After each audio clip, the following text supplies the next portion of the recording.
Recipe టేబుల్కు స్వాగతం. ఈరోజు masala upma preparation ఎలాగో చూద్దాం. ఆల్రెడీ ఉప్మా ఎలాగో మనందరికీ తెలుసు.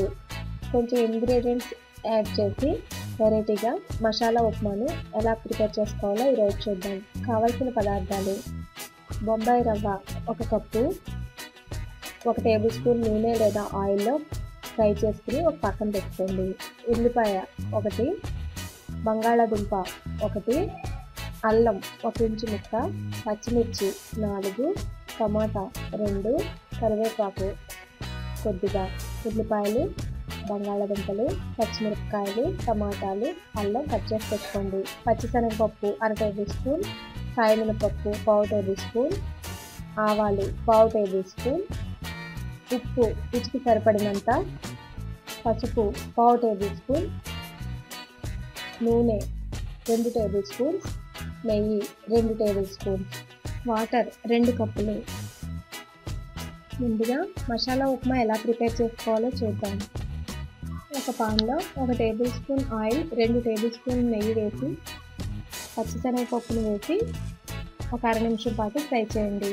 తర్వాత సాయమినపప్పు, ఆవాలు వేసి ఆవాలు చిటపటలాడే వరకు వేయించండి. ఆవాలు చిటపటలాడిన తర్వాత కట్ చేసి ఉంచుకున్న ఉల్లిపాయ ముక్కలు వేసి 1 నిమిషం పాటు ఫ్రై చేయండి. ఇప్పుడు బంగాళాదుంప ముక్కలు, కట్ చేసిన పచ్చిమిరపకాయ ముక్కలు వేసి కొంచెం కరివేపాకును కూడా వేసి వేయించండి. బంగాళాదుంప ముక్కలు చిన్నగా కట్ చేసుకుంటే త్వరగా ఉడుకుతాయి కాబట్టి చిన్న ముక్కలుగా కట్ చేసి పెట్టుకోండి. ముందుగానే బంగాళాదుంప ముక్కలు వేయడం వల్ల త్వరగా ఫ్రై అవుతాయి. తర్వాత టమాటాలు, అల్లం ముక్కలు, కొంచెం పసుపు వేసి వేపుకోండి.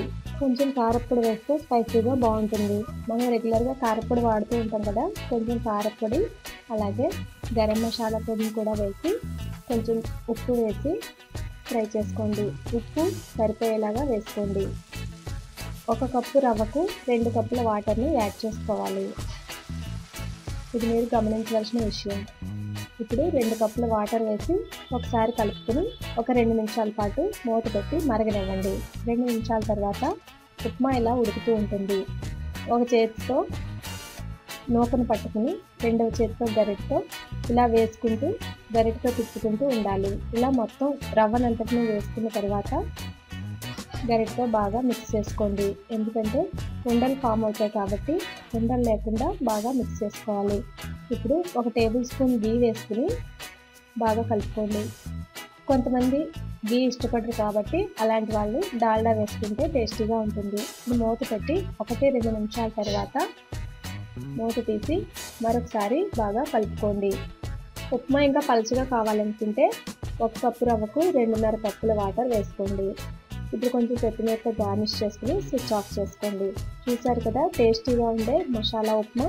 చాలా సింపుల్గా అలాగే ఈజీగా కొంచెం వెరైటీగా ఉంది కాబట్టి మీరు కూడా ట్రై చేయండి. అలాగే మీ ఫీడ్బ్యాక్ని నాకు పంపించండి. ఈ ఉప్మాను బ్రేక్ఫాస్ట్గా కానీ లేదంటే ఈవినింగ్ స్నాక్ రెసిపీగా కానీ తయారు చేసుకోవచ్చు. మరిన్ని రెసిపీస్ కోసం రెసిపీ టేబుల్ని సబ్స్క్రైబ్ కాగలరు. ధన్యవాదములు.